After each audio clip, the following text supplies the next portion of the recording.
Hello, and welcome to episode 189 of Prose. This week, practice heroism in the steam room of a gym, and bear witness to the execution of a witch. Please consider heading to prosepodcast.com, our one-stop shop for all things prose. There you can find links to social media, the episodes, a shop for swag, the show's Patreon, and more. On social media, like and share away. Most importantly, please do consider subscribing, rating, and or reviewing wherever you grab your podcasts and music. Thanks for listening. Let's get to the tales, shall we? This week, we have A Quick Steam and The Omega. Enjoy.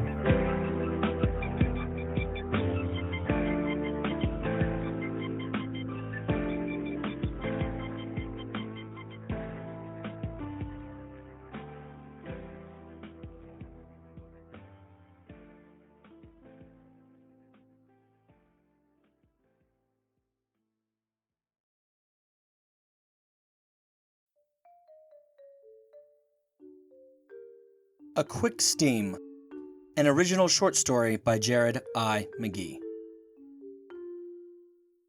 Jacob fumbled clumsily with his small bronze key, hurriedly trying to get his locker open. How he hated getting undressed with all those men around him. Today, his workout had been quite light. Just a few abdominal exercises that Kaylin had given him and a 3-mile walk on the treadmill. This amateurish exercise was not going to get him any thinner. How depressing. Nonetheless, today was a good day. Jeopardy had been on during his walk, so he was able to forego his subpar podcasts and any would-be new best friends trying to talk to him about his tattoos on his exposed arms. Locker 128 finally swung open with a loud clack. Jacob looked around to make sure that the disturbance hadn't drawn any unwanted attention from the elderly men who roamed nude around the gym's locker room throughout the afternoon. Thankfully, his ears and eyes picked up no shuffling, no talking, no one was even showering, so the silence said. The mesh green gym shorts slid off, a memory of school colors and glory gone by in garment form. Then came the sporty boxer briefs. These were his favorite gray pair. They cradled everything just right for a good run. Back when he could run. As soon as his lower half was exposed, Jacob deftly swung his towel around himself, just in case anyone decided to come swaggering into the locker room while he was still disrobing. Feeling more confident with the rough, scratchy blue towel around his waist, he peeled his damp tank top off his back, threw his glasses haphazardly into the locker, and placed his phone/MP3 player/lifeline gently on his stack of clothes within. Locker number 128, 128. He smiled to himself as he walked through the empty, cavernous room toward his awaiting treat. Though the health club offered a great many services, Jacob was always a bit too embarrassed or busy to take part in most of it. In particular, he could never bring himself to strip down and use the facility's steam room, sauna, or whirlpool, all of which would be extremely beneficial to his sore muscles and the knees that had forsaken him after so many years of being a competitive athlete. But today, oh today, he had told himself when getting dressed at his house that today he would allot the full time of 20 minutes for a steam. He had steamed at the gym before, but for only 4 minutes here, 5 minutes there. Essentially, he would inevitably get bored, remember some pressing errand that simply had to be taken care of, or he would lose his ability to relax when other naked males would begin to saunter into the steam room with him. It was a popular spot after all.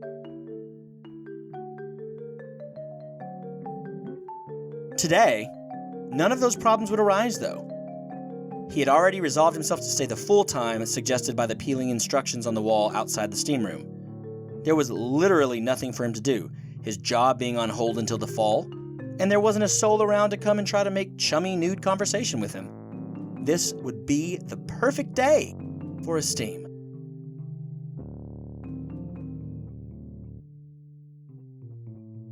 Jacob reached the bathing half of the locker room complex. The shower that he hated so much because the heads were so close together that men had to touch when showering was to his left.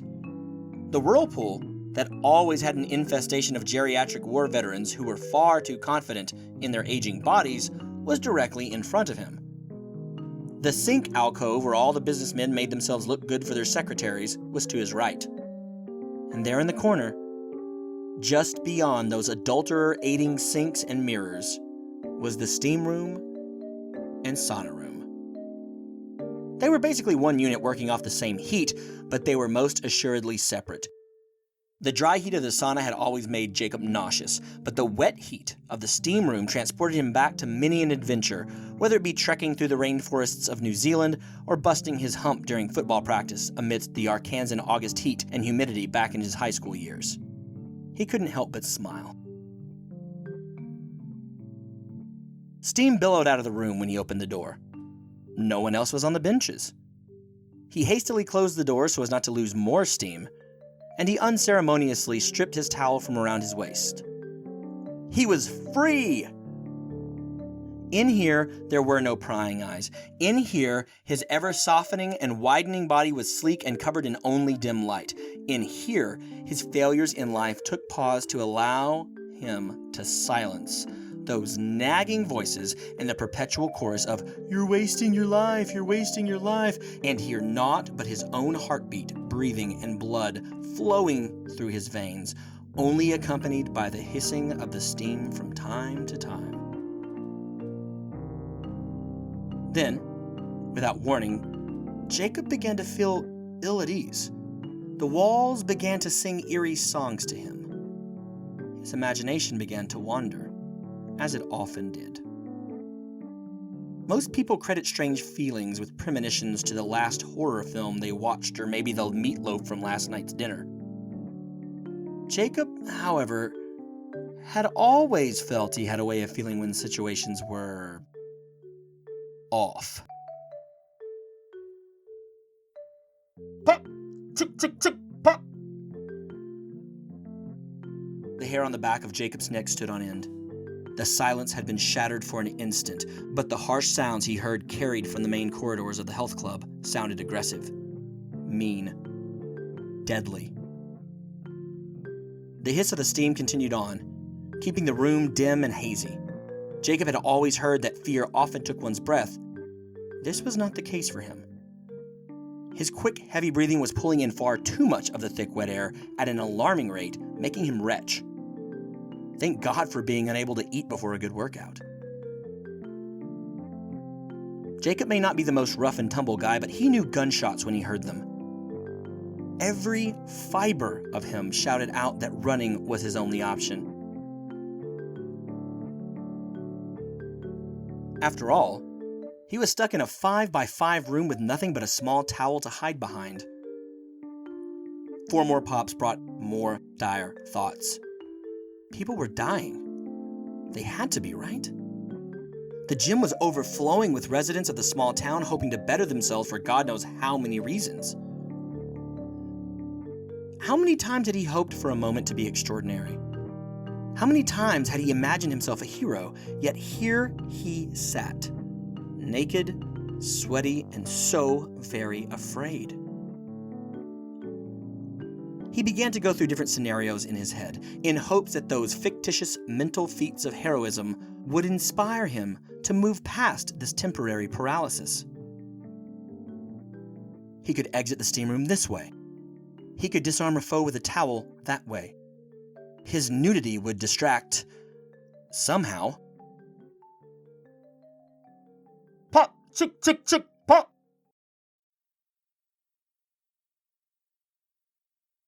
He could not believe that he could hear the gunfire, but not any screaming. These walls and the hissing of the steam really were blocking out anything beyond those reports. Jacob realized that he'd not even stood up at this point.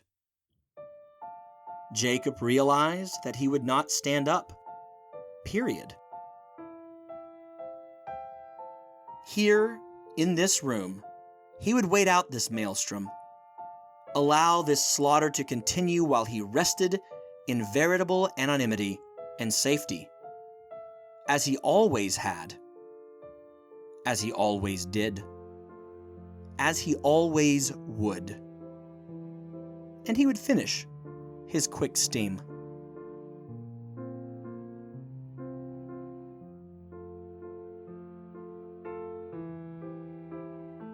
Thank you for listening to A Quick Steam.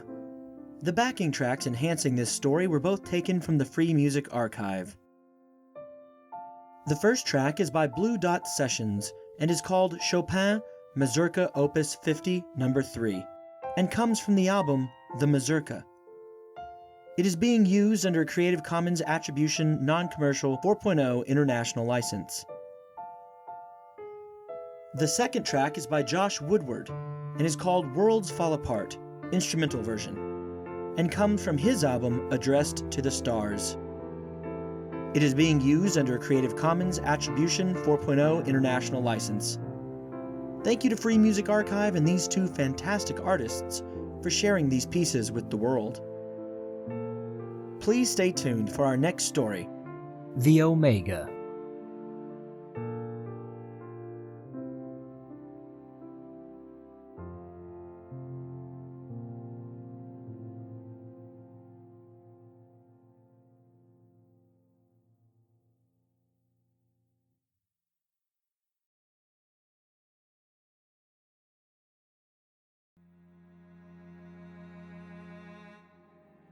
The Omega, an original short story by Jared I. McGee.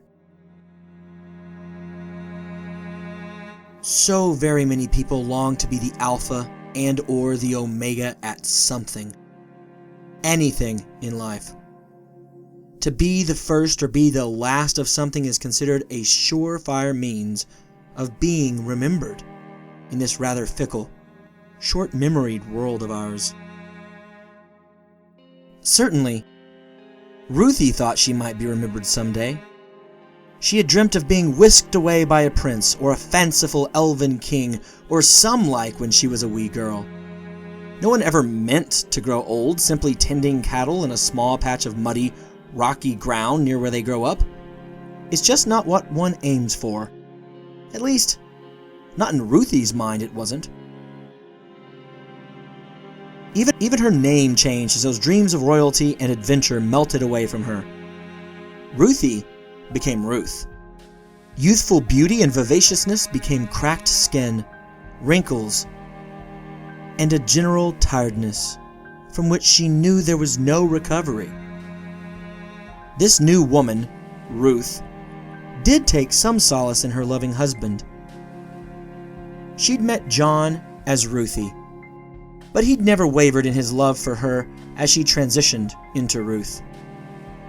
And boy, had they been through some rough times together. Rats and refuse, starvation and stench, workhouses and worry. Still, the love had always been there, even as the worst she could imagine became worse still.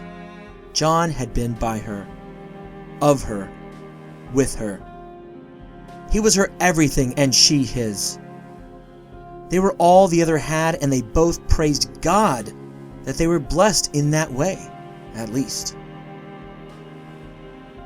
And who'd have ever thought that begging for buttermilk and saying a grouchy word out of turn when confronted with a very unkind and avaricious no could take them so very far down a dark avenue? This almost seemed laughable. A poorly composed children's tale of warning. Yet, here they were, far from any well-lit, heavily traversed paths she'd ever been down. Supposedly, Mr. Butterfield's cows milk curdled, and their calves were stillborn. Supposedly, Mr. Butterfield's body revolted against him in seizures and fits. Supposedly, Mr. Butterfield began to be haunted by macabre dreams. Thousands had gathered to see John and her trial from the state and Governor Tompkins that would, now, never happen. Ruth had to be honest with herself. That part of all of this, at least, was almost a pleasant surprise. She dreamt of being a princess, cheered by the masses. Here, as a witch jeered by so very many, she smirked a bit. It was the closest she could have ever gotten to her dream. It was a far cry from the fantasy in some ways. It was a kissing cousin to the fantasy in others. The other sensation that took Ruth aback was the exhilaration she felt at being naked there in front of those throngs of people. Thomas Colley and his cronies that had sprung them from their makeshift prison for this trial of the people were barking out charges of witchcraft and wizardry. But they were all but muted by this electric feeling of being laid bare before the world. Ruth loved John. She did. But it had been longer than she could remember. Probably long ago, back when she was a maid, unknowing of country matters, when she'd last felt this tingle in her. She wondered if these townspeople calling for her blood could see her moistening. See as her excitement ran down her leg. She snickered. She couldn't help it.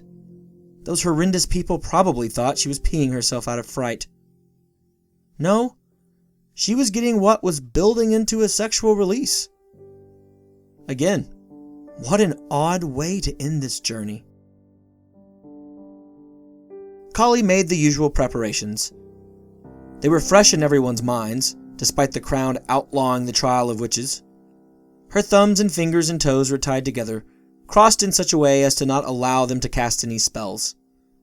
Some questions were asked of John and of her. They just stared at each other when they could find an avenue for an unbroken stare. More tying, more prodding. John was shaking. Since she and he were clearly not going to confess, Colley and the others went to get the sheets needed for the ducking. She caught John's eyes one more time before he had the sheet thrown over him. She mouthed, "I love you," and gave him the best fearless smile her withering face could allow. His eyes widened, and she thought the corners of his mouth turned up, just as the sheet obscured her vision of her stalwart husband. Then, her vision was gone too. A scratchy sheet was thrown over her, and the men began to push, jostle, and eventually drag her toward the town's lake. Ruth really did feel aroused. What an odd feeling. Her mind began to think about how this would all happen. Drowning was supposed to be terrifying, and it could also be very slow. That was not the death she wanted, but it's the one she was getting. Even the law said this should not be happening to her and John. She wondered if she might be the last, the very last killing of some woman who said the wrong thing in the wrong way at the wrong time to the wrong man. She shuddered. If she were the last, at least this would all be worth something. Her lips turned up in a smile. She was almost nearly godly then. The omega to some other poor woman's alpha. As she felt the cold waters begin to lap at her and get ever deeper, she kept on smiling to herself.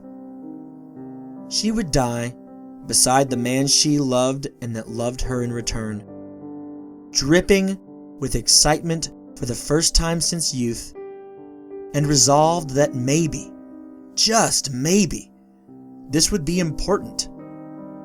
This would be an end to an era of suffering. At that, she barked a laugh, right as they pushed her face for the water. "I am the Omega!" she screeched as she went under.